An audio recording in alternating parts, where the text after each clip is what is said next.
আসসালামু আলাইকুম প্রিয় শিক্ষার্থীবৃন্দ। অ্যাডভান্স অ্যাকাউন্টিং 1 এর ধারাবাহিক ক্লাসে আজকের chapter 5 accounting changes and errors analysis IAS 8 অর্থাৎ হিসাব বিজ্ঞানে পরিবর্তনশীলতা এবং ভুল বিশ্লেষণ। আজকের অধ্যায়ের পরিস্থিতি আমরা জেনে নেই।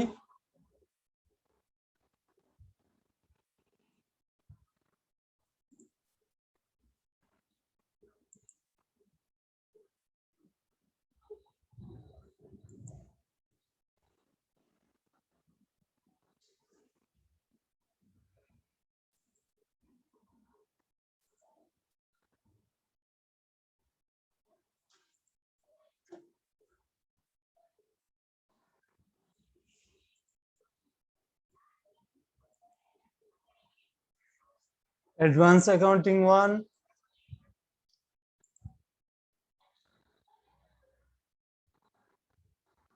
Chapter 8 IAS 8।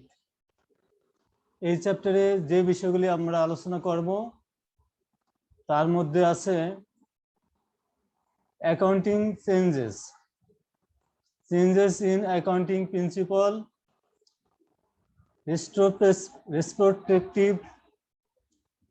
retrospective accounting, changes approach, changes in accounting estimate, prospective reporting, changes in reporting entity, correction of errors analysis, balance sheet errors, income statement errors, balance sheet and income statement errors, counterbalancing errors, non-counterbalancing errors, preparation of financial statement with errors corrections।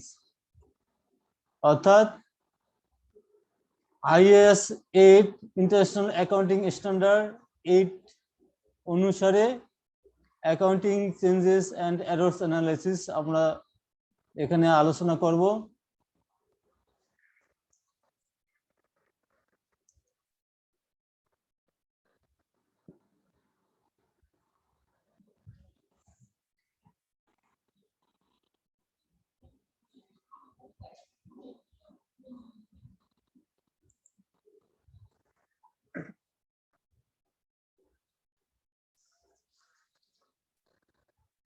প্রথমে আমরা IASB বা international accounting standard board এর ধারণাগত কাঠামো conceptual ফ্রেমওয়ার্কের অন্যতম বৈশিষ্ট্য হচ্ছে তুলনাযোগ্যতা, যা সামঞ্জস্যতা রীতির সাথে হিসাব বিজ্ঞানের বিভিন্ন তথ্যের ব্যবহারযোগ্যতাকে বাড়িয়ে দেয়।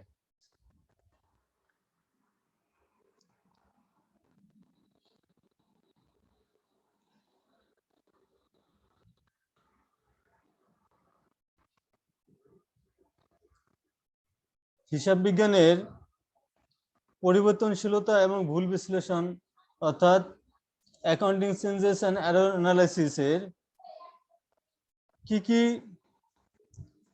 পরিবর্তনশীলতা আসবে এবং ভুল বিশ্লেষণ আসে সেটা আমরা একটু দেখব। হিসাব বিজ্ঞানের পরিবর্তনশীলতা বা চেঞ্জেস, হিসাব বিজ্ঞানের নীতিগত পরিবর্তন, হিসাব বিজ্ঞান প্রাক্কলনের পরিবর্তন, প্রতিবেদন সত্তায় পরিবর্তন, ভুল শুদ্ধিকরণ, সারমর্ম পদ্ধতিগত পরিবর্তনের জন্য প্রেষণা। ভুল বিশ্লেষণের বিষয়গুলি আমরা দেখব। সেখানে দেখব উদ্বর্ত পত্রে ভুল, আয় বিবরণীর ভুল, উদ্বর্ত পত্র এবং আয় বিবরণীর ভুল, সমন্বিত উদাহরণ, ভুল শুদ্ধকরণ করে বিবরণী প্রস্তুতকরণ।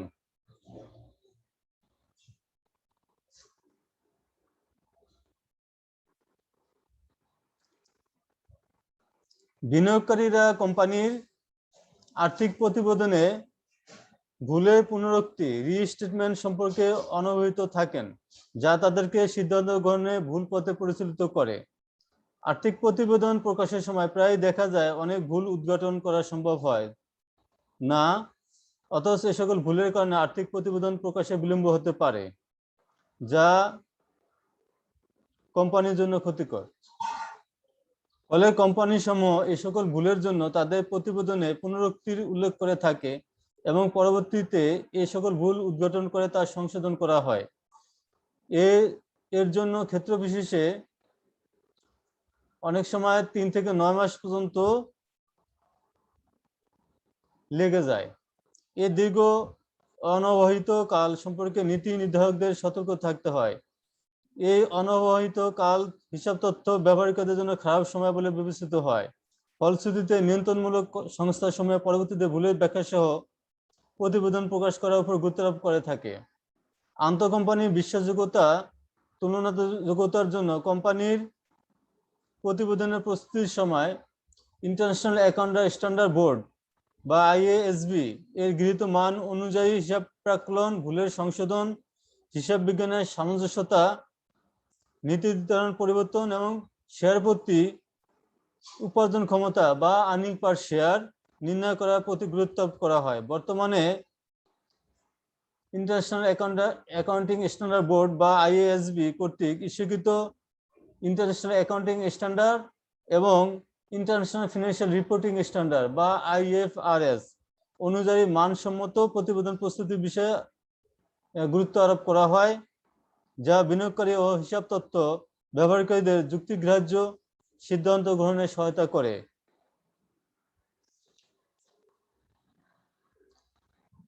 এই জন্যই এই অধ্যায়ে ইন্টারন্যাশনাল অ্যাকাউন্টিং স্ট্যান্ডার্ড বা IAS 8 এ বিষয়ে বিশদ আলোচনা করা হয়েছে। প্রথমে আমরা অ্যাকাউন্টিং চেঞ্জেস বা হিসাব বিজ্ঞানের পরিবর্তনশীলতা সেকশন 1 সম্বন্ধে জানব।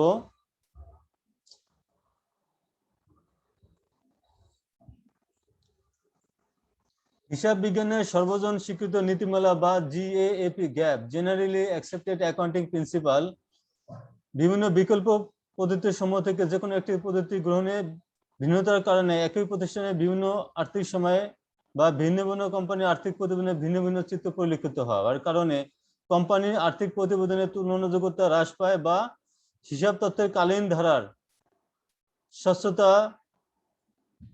হ্রাস পায় বা আড়াল এটা শ্যাডো ক্রিয়েট করে।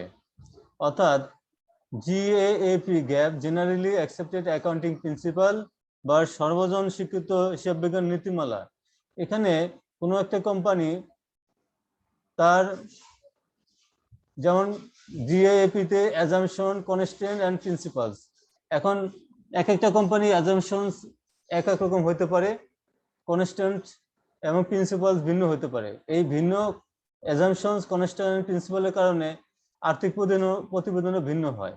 অর্থাৎ এক কোম্পানির সাথে অন্য কোম্পানির অনেক ভিন্নতা সৃষ্টি হয়। এই জন্য সতর্ক থাকতে হবে।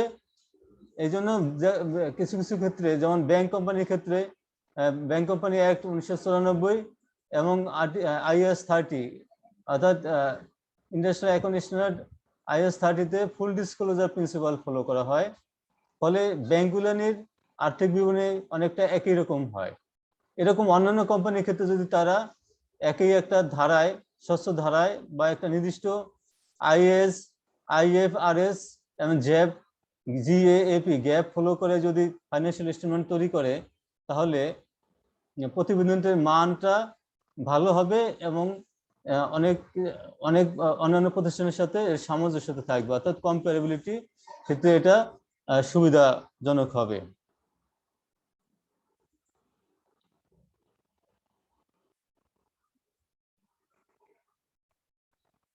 ফিনান্সিয়াল অ্যাকাউন্টিং স্ট্যান্ডার্ড বোর্ড হিসাব তথ্য সমূহ প্রকাশের জন্য এমন একটি প্রতিবেদন কাঠামো প্রতিষ্ঠা করছে যাতে হিসাব বিজ্ঞানের পরিবর্তনশীলতার 3 ধরনের পরিবর্তন পাওয়া যায়। এগুলো হচ্ছে চেঞ্জেস ইন অ্যাকাউন্টিং প্রিন্সিপালস, হিসাব বিজ্ঞানের নীতিগত পরিবর্তন, নীতিগত পরিবর্তনের ফলে হিসাব বিজ্ঞানে আর্থিক প্রতিবেদন ভিন্নতা হয়। সে বিষয়টা এখানে বলছে যে কোনো প্রতিষ্ঠানের প্রচলিত একটি সর্বজন স্বীকৃত নীতিমালা প্রবর্তন করে অন্য একটি সর্বজন স্বীকৃত নীতিমালা প্রবর্তন করার ফলে হিসাবের যে পরিবর্তন হয় তাকে হিসাব বিজ্ঞান নীতিগত পরিবর্তন বলে। অর্থাৎ জিএএপি গ্যাপের একটি প্রিন্সিপাল পরিবর্তন করে অন্য একটা প্রিন্সিপাল যদি তারা কোনো আর্থিক প্রতিবেদন প্রকাশ করে তৈরি করে, সেটার ফলে যে চেঞ্জ হবে সেটাই হলো হিসাব বিজ্ঞান নীতিগত পরিবর্তন, চেঞ্জেস ইন অ্যাকাউন্টিং প্রিন্সিপাল। যেমন আমরা একটা উদাহরণ সহকারে বলতে পারি, যেমন FIFO, first in first out, মজুত পণ্য মূল্যায়নের ক্ষেত্রে ফাইফো পদ্ধতির পরিবর্তন করে ওয়েটেড অ্যাভারেজ পদ্ধতির পরিবর্তনের কারণে মজুত পণ্যের মূল্য এবং কস্ট অফ গুডস সোল্ড এর পার্থক্য দেখা দেবে, যার ফলশ্রুতিতে উভয় পদ্ধতিতে নির্ণীত মুনাফার পার্থক্য হবে এবং উদ্ভূত পড়তে চলতি সম্পত্তির মূল্যেরও পার্থক্য দেখা দিবে। অর্থাৎ ক্লোজিং স্টকস ভ্যালুয়েশনের ক্ষেত্রে লাইফো, ফাইফো, ওয়েটেড অ্যাভারেজ, এরকম আমরা যদি মেথডগুলো নিয়ে ভিন্ন এক মেথড থেকে অন্য মেথডে যাই তাহলে সেখানে মুনাফার পরিবর্তন হবে এবং চলতি সম্পত্তিরও মূল্যেরও পরিবর্তন ঘটবে। সেকেন্ড চেঞ্জেস হলো হিসাব বিজ্ঞানের প্রাক্কলনের পরিবর্তন, অর্থাৎ estimate, changes in accounting estimate.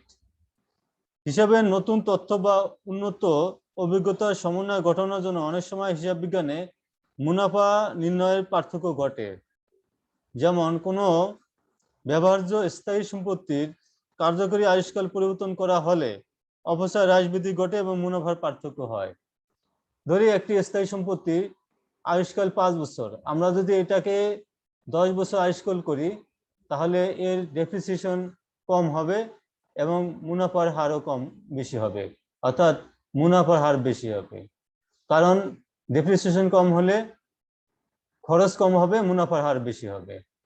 আবার যদি আমরা একটা ফিক্সড অ্যাসেটের স্থায়ী সম্পত্তির আয়ুষ্কাল যদি বা এস্টিমেটেড লাইফ যদি 10 বছর থেকে 5 বছর করি তাহলে ডেপ্রিসিয়েশন পরিমাণ বেশি হবে এবং মুনাফার পরিমাণ কম হবে। তাহলে এই যে পরিবর্তন, এটা হলো changes in accounting estimate. Number 3, changes in reporting entity, অর্থাৎ প্রতিবেদনের সত্তায় পরিবর্তন। প্রতিষ্ঠানের সচরাচর যে প্রতিবেদন উপস্থাপিত হয় তা পরিবর্তন করে অন্যভাবে উপস্থাপন করা হলে হিসাব বিজ্ঞানের পরিবর্তন হয়। যেমন কোম্পানি সমূহ তাদের সমন্বিত আর্থিক প্রতিবেদন উপস্থাপনকালে অধীন কোম্পানি করে পরিবর্তন ঘটানো হলো, অর্থাৎ এর সাবসিডিয়ারি কোম্পানি যদি করে পরিবর্তন ঘটানো হয় তাহলে কনসলিডেটেড যে ফিনান্সিয়াল স্টেটমেন্ট তৈরি করা হবে কোম্পানির, গ্রুপ অফ কোম্পানির, সেখানে পরিবর্তন ঘটবে। এছাড়াও আরো একটি পরিবর্তনের ফলে হিসাবের ফাইন্যান্সিয়াল স্টেটমেন্টের পরিবর্তন ঘটে, সেটা হলো এররস ইন ফাইন্যান্সিয়াল স্টেটমেন্টস, অর্থাৎ আর্থিক বিবরণীতে ভুল। ফাইন্যান্সিয়াল স্টেটমেন্টে যদি ভুল থাকে তাহলে হিসাবের ফাইন্যান্সিয়াল সেখানেও আমাদের ফিনান্সিয়াল স্টেটমেন্টেও এর পরিবর্তন বা এর প্রভাব পড়বে। যেমন গাণিতিক পরিগণনায় ভুল, গাণিতিক হিসাব বিজ্ঞান নীতি সময়ের প্রয়োগিক ভুল, দৃষ্টি এড়িয়েও যাওয়া ভুল, যেমন errors of ওমিশন, errors of commission, compensating errors, errors of principles.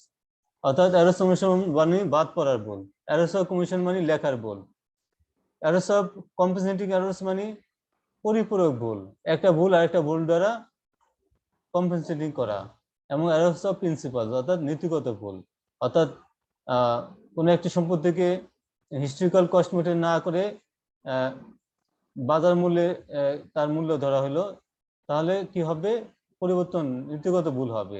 অর্থাৎ কোনো সম্পত্তি যদি আমরা ক্রয় করি তাহলে হিস্ট্রিক্যাল কস্ট মেথড অর্থাৎ ক্রয় মূল্যতে ওটা লিপিবদ্ধ করতে হবে, বাজার মূল্য নয়। আর যদি এটা পরিবর্তন হয় তাহলে আর্থিক বা ফিনান্সিয়াল স্টেটমেন্টও এর পরিবর্তন হবে। এই জন্য এটাকে বলে আমরা এররস ইন ফাইন্যান্সিয়াল স্টেটমেন্টস, অর্থাৎ আর্থিক বিবরণীতে ভুল। আর্থিক বিবরণীতে ভুল আমাদের চার ভাবে হতে পারে: errors of omission, errors of commission, compensating errors, errors of principles. International accounting standard board বা IASB কর্তৃক হিসাব বিজ্ঞানের পরিবর্তনশীলতা এই ধরনের শ্রেণীবিন্যাস করার কারণ হচ্ছে প্রতিটি শ্রেণী আর্থিক বিবরণীতে পরিবর্তন শনাক্তকরণে ভিন্ন মতো পদ্ধতি অন্তর্ভুক্ত করা। এর ফলে ওই প্রতিবেদনটি অর্থাৎ ফাইন্যান্সিয়াল স্টেটমেন্টটি more accurate, transparent and reliable হবে, অর্থাৎ গ্রহণযোগ্যতা বাড়বে, অ্যাকসেপ্টেন্সি বাড়বে। তাহলে আমরা দেখলাম হিসাব বিজ্ঞানের পরিবর্তনশীলতা অর্থাৎ অ্যাকাউন্টিং চেঞ্জেস সেকশন 1, সেখানে প্রধানত 3টা এবং পরবর্তীতে আরো একটা পরিবর্তন চিহ্নিত করা হয়, অর্থাৎ 4টা। প্রথমটা হলো চেঞ্জেস ইন অ্যাকাউন্টিং প্রিন্সিপাল, হিসাব বিজ্ঞানের নীতিগত পরিবর্তন; চেঞ্জেস ইন অ্যাকাউন্টিং এস্টিমেট, হিসাব বিজ্ঞানের প্রাক্কলনের পরিবর্তন; changes in reporting equity entity, প্রতিবেদন সত্তার পরিবর্তন; চেঞ্জেস ইন ফাইন্যান্সিয়াল স্টেটমেন্ট অর্থাৎ আর্থিক বিবরণীতে ভুল। তাহলে এই 4টা অ্যাকাউন্টিং চেঞ্জেস বা আর্থিক হিসাব বিজ্ঞানের পরিবর্তনশীলতা আমরা একটা ধারণা পেলাম।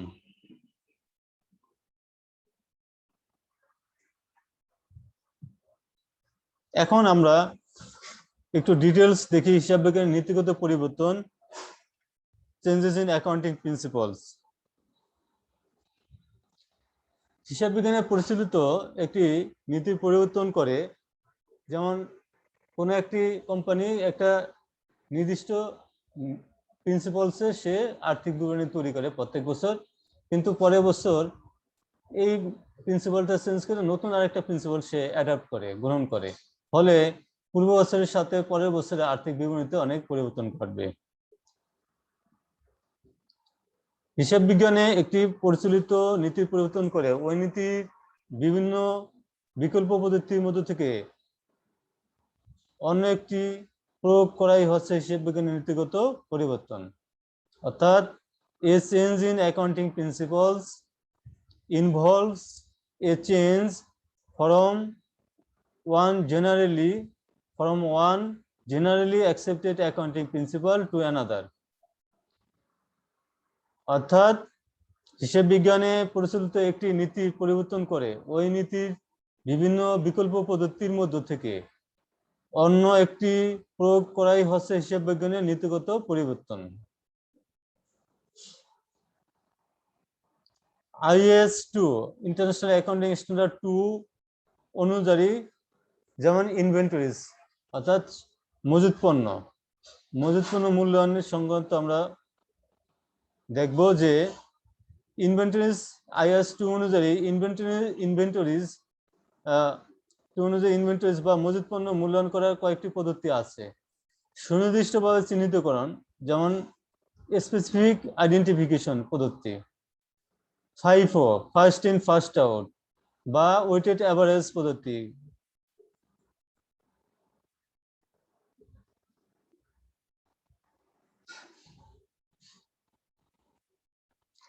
বাজার মূল্যের ক্রমাগত ঊর্ধ্বগতি, হ্রাস, বৃদ্ধি, নিম্নগতি ইত্যাদি কারণের উপর ভিত্তি করে কোম্পানির মজুত পণ্যের মূল্যায়নের এর যে কোনো একটি পদ্ধতি বেছে নেয় বা অতীতে প্রচলিত একটি পদ্ধতি পরিবর্তন করে বর্তমান সময়ে বা ভবিষ্যতে অন্য একটি পদ্ধতি গ্রহণ করতে পারে। অর্থাৎ পণ্যের বাজার মূল্য সর্বদাই প্রতিনিয়তই পরিবর্তনশীল। এই পরিবর্তনশীল বাজারে পণ্যের মূল্যায়নের পদ্ধতিও ভিন্ন হতে পারে। পূর্বে আমি যে পদ্ধতি অবলম্বন করতাম, বর্তমানে সে পদ্ধতি অবলম্বন করলে দেখা যায় যে প্রতিষ্ঠানের জন্য অনেক সময় বড় ধরনের ক্ষতির আশঙ্কা থাকতে পারে, বা অনেক সময় প্রতিষ্ঠান উইন্ডো ড্রেসিং করার জন্য বা ওভার ভ্যালুয়েশন বা আন্ডার ভ্যালুয়েশন করার জন্য নীতি পরিবর্তন ঘটায়। এই সকল কারণে মজুত পণ্য মূল্যায়নের ক্ষেত্রে পদ্ধতি পরিবর্তন হতে পারে এবং হয়। আবার রক্ষণশীল কনজারভেটিজম প্রিন্সিপাল কারণেও মূল্যায়নের পদ্ধতি পরিবর্তন হতে পারে। কনজারভেটিজম প্রিন্সিপাল সবসময় প্রতিষ্ঠানের সুরক্ষার জন্য বা এর ভিত্তি সাস্টেনেবিলিটি বৃদ্ধি করার জন্য করা হয়ে থাকে।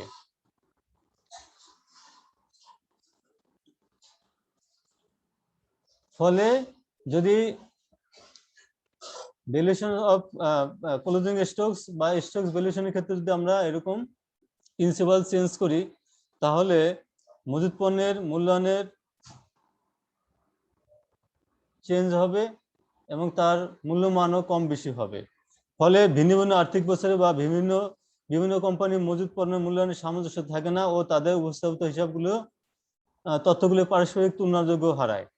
অর্থাৎ এই কোম্পানি যদি মজুত পণ্যের মূল্যায়নের পদ্ধতি একরকম ভাবে করে, অন্য কোম্পানি যদি অন্য পদ্ধতি ফলো করে, বা একই গ্রুপ অফ কোম্পানি যদি তার সাবসিডিয়ারি কোম্পানি অন্যান্য কোম্পানিগুলো যদি ভিন্ন ভিন্ন মেথড ফলো করে, তাহলে একটা প্রতিষ্ঠানের সাথে আরেকটা প্রতিষ্ঠানের কম্পারেবিলিটির ক্ষেত্রে পার্থক্য সূচিত হবে বা পার্থক্য পরিলক্ষিত হবে। ফলে একটার সাথে আরেকটা কম্পারেবিলিটি হারাবে, অর্থাৎ একটার সাথে একটা কম্পেয়ার করা যাবে না, কারণ যেহেতু মূল্যায়নের মেথডটা একই না, অর্থাৎ ভিন্ন। সেক্ষেত্রে যদি সামঞ্জস্যতা কনসিস্টেন্সি রাখতে হয়, তাহলে একই ক্লোজিং স্টক ভ্যালুয়েশনের মেথড বা পদ্ধতি ফলো করতে হবে। দীর্ঘমেয়াদী ঠিকা কাজের আয় চিহ্নিতকরণে সম্পাদিত ঠিকা কাজের পদ্ধতি বা কমপ্লিটেড কন্ট্রাক্ট মেথড এর স্থলে সম্পাদনের শতকরা হার পদ্ধতি বা পার্সেন্টেজ অফ কমপ্লিশন মেথড ব্যবহার করতে পারে। ফলে দুই পদ্ধতি মুনাফার মধ্যে পার্থক্য সূচিত হবে। তবে এর অর্থ এই নয় যে কোনো একটি কোম্পানি নীতি একবার প্রয়োগ করলে তা কোনোভাবে পরিবর্তন করা যাবে না। অর্থাৎ কোনো একটি কোম্পানি একই নীতি ফলো করলে ভালো, তবে কোম্পানির সুবিধার্থে বা তার স্বার্থে কোম্পানির নীতি অর্থাৎ এই ধরনের ভ্যালুয়েশন নীতিটা পরিবর্তন করতে পারে আর প্রয়োজনে পরিবর্তন করবে। তবে এক্ষেত্রে খেয়াল রাখতে হবে যেন হিসাব তথ্যসমূহ তুলনাযোগ্যতা ও সামঞ্জস্যতা না হারায়। কোম্পানি এই সামঞ্জস্যতাটা রাখলে সুবিধা হলো যে অ্যানালাইসিসের ক্ষেত্রে, অর্থাৎ স্টেটমেন্ট অফ ফিনান্সিয়াল অ্যানালাইসিসের ক্ষেত্রে সুবিধা হবে এবং সিদ্ধান্ত গ্রহণের ক্ষেত্রে এটা কাজে দিবে, অর্থাৎ ফিডব্যাক দিবে।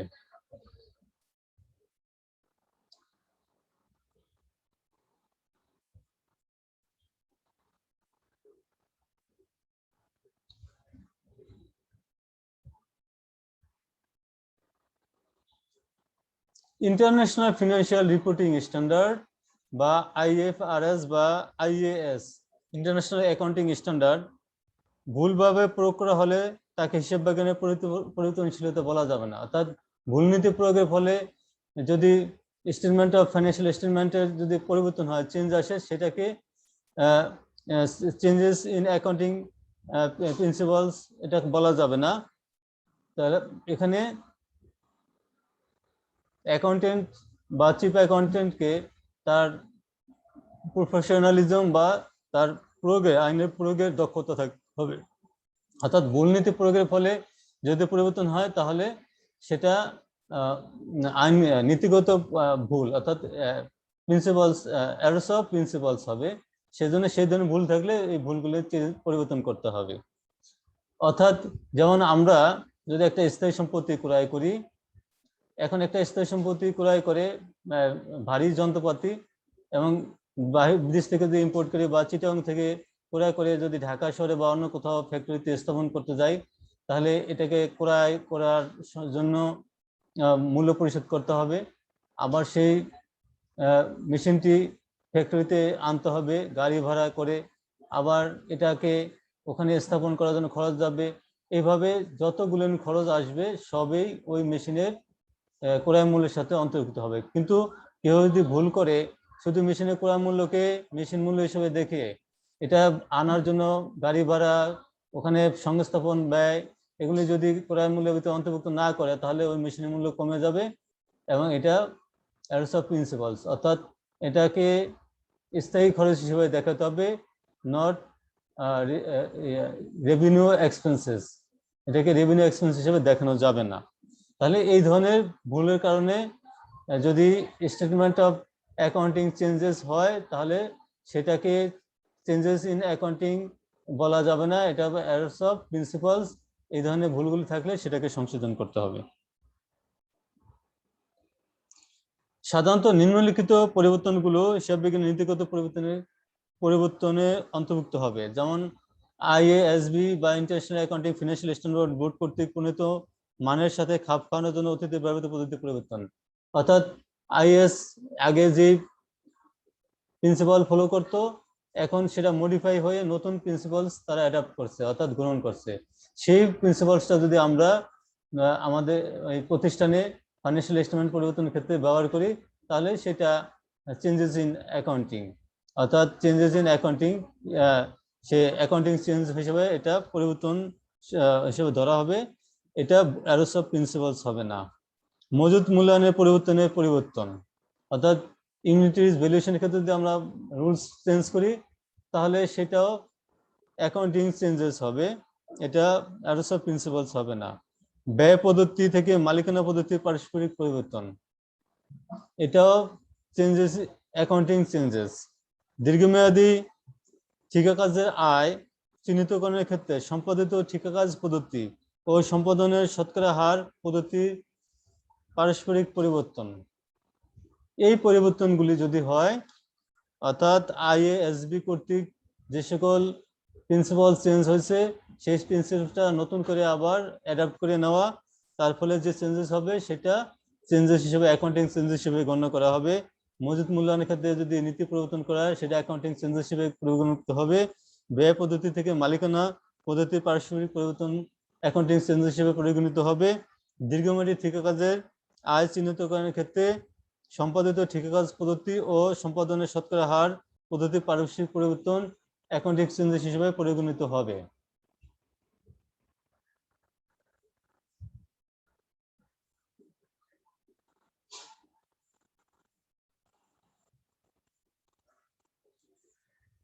এখন আমরা অপচয়ের ক্ষেত্রে যে সকল চেঞ্জেস আসবে সে বিষয়ে একটু ধারণা নেব। সরলরৈখিক পদ্ধতি অর্থাৎ স্ট্রেট লাইন মেথডে আমরা ডেপ্রিসিয়েশন চার্জ যদি করি, অর্থাৎ সরলরৈখিক পদ্ধতিতে অপচয়ের ধার্যের জন্য সম্পত্তির ক্রয় মূল্য থেকে ভগ্নাবশেষ মূল্য বাদ দিতে হয়, কিন্তু কোম্পানি হিসাব রক্ষক যে কোনো এক বছর ভগ্নাবশেষ মূল্য বাদ না দিয়ে অপচয় নির্ধারণ করলো, এটি নীতির পরিবর্তন নয়, এটি ভুল সংশোধনের জন্য আওতাভুক্ত। অর্থাৎ এই ধরনের যদি ভুল হয় তাহলে এটা অ্যাকাউন্টিং চেঞ্জেস নয়, এটা একটা এরর্স হয়েছে, অর্থাৎ ভুল হয়েছে। অর্থাৎ আমরা এরর্সের ক্ষেত্রে বলছিলাম errors of omission, errors of commission, compensating errors, errors of commission. Errors of omission অর্থাৎ বাদ পড়ার ভুল, এরর্স অফ কমিশন লেখার ভুল, এরর্স অফ কম্পেন্সেটিং এরর্স অর্থাৎ পরিপূরক ভুল, এরর্স অফ প্রিন্সিপালস এটা একটা বাদ পড়ে গেছে, অর্থাৎ এরর্স অফ ওমিশন অর্থাৎ বাদ পড়ার ভুল। এই ধরনের ভুলকে আমরা চেঞ্জ হিসেবে না গণ্য করব না, এটাকে ভুল হিসেবে গণ্য করব, এটা আমরা পরিবর্তন মানে অর্থাৎ এরর্সটা রেকটিফিকেশন করব, অর্থাৎ কারেকশন করব। অর্থাৎ এরর্স হলে এই ধরনের এরর্স হলে সেটা রেকটিফাই হবে, অর্থাৎ পরিবর্তন করতে হবে, কারেকশন করতে হবে। আমরা বলছিলাম যে সরলরৈখিক পদ্ধতি স্ট্রেট লাইন মেথডে ডেপ্রিসিয়েশন চার্জ, অর্থাৎ একটা সম্পত্তি ক্রয় করা হলো স্ট্রেট লাইন মেথডে আমরা চার্জ করি, অর্থাৎ এর শেষে রেসিডুয়াল ভ্যালু বা স্ক্র্যাপ ভ্যালুটা বাদ দিয়ে যা থাকে তাকে তার মূল্যকে আয়ুষ্কাল দিয়ে ভাগ করলে স্ট্রেট লাইন মেথডে ডেপ্রিসিয়েশন পাওয়া যায়। অর্থাৎ একটা সম্পত্তির মূল্য যদি 1 লক্ষ টাকা হয়, এর যদি ডেপ্রিসিয়েশন অর্থাৎ স্ক্র্যাপ ভ্যালু বা 10,000 টাকা হয় তাহলে 1 লক্ষ বাদ 10,000 90,000 টাকা। আয়ুষ্কাল 10 বছর, 10 দিয়ে ভাগ করলে হবে 9,000 টাকা পার ইয়ার, অর্থাৎ 10 বছরে 9,990 আর 10,000 টাকা তার স্ক্র্যাপ ভ্যালু, টোটাল 1 লক্ষ টাকা। এখন এই সরলরৈখিক পদ্ধতিতে অবস্থান নির্ধারণের পরিবর্তন করে ক্রমসমান জের পদ্ধতিতে অবস্থান নির্ধারণ করা হিসেবে নীতিগত পরিবর্তন। অর্থাৎ আমরা আগে স্ট্রেট লাইন মেথডে করতাম, এখন এটা আমরা করলাম ডিমিনিশিং ব্যালেন্স মেথড, অর্থাৎ ক্রমসমান পদ্ধতিতে অবস্থান নির্ধারণ। এই ধরনের যদি প্রিন্সিপাল চেঞ্জ করা হয় তাহলে এটা হবে অ্যাকাউন্টিং চেঞ্জেস। এই চেঞ্জের ফলে ফিনান্সিয়াল স্টেটমেন্টে পরিবর্তন হয়। হিসাব বিজ্ঞানের নীতিগত পরিবর্তনের জন্য প্রতিবেদন প্রকাশের সম্ভব 3টি মতবাদ নিম্নরূপ। অর্থাৎ হিসাব বিজ্ঞান নীতিমালা পরিবর্তনের জন্য আমরা 3টি নীতিমালা দেখব। সেটা হলো রিপোর্ট চেঞ্জেস কারেন্টলি, চলতি বছরের পরিবর্তন, চলতি বছরের প্রতিবেদন পরিবর্তন, রিপোর্ট চেঞ্জেস রিট্রোস্পেক্টিভলি, অতীতে প্রতিবেদন সময়ের পরিবর্তন, আর ভবিষ্যতে প্রতিবেদন সম্ভব পরিবর্তন, report changes prospectively in the future. অর্থাৎ আগামী ক্লাসে আমরা হিসাব বিজ্ঞানের নীতিগত পরিবর্তনের জন্য প্রতিবেদন প্রকাশের সম্ভব 3টি মতবাদ আমরা আগামী দিন আলোচনা করব।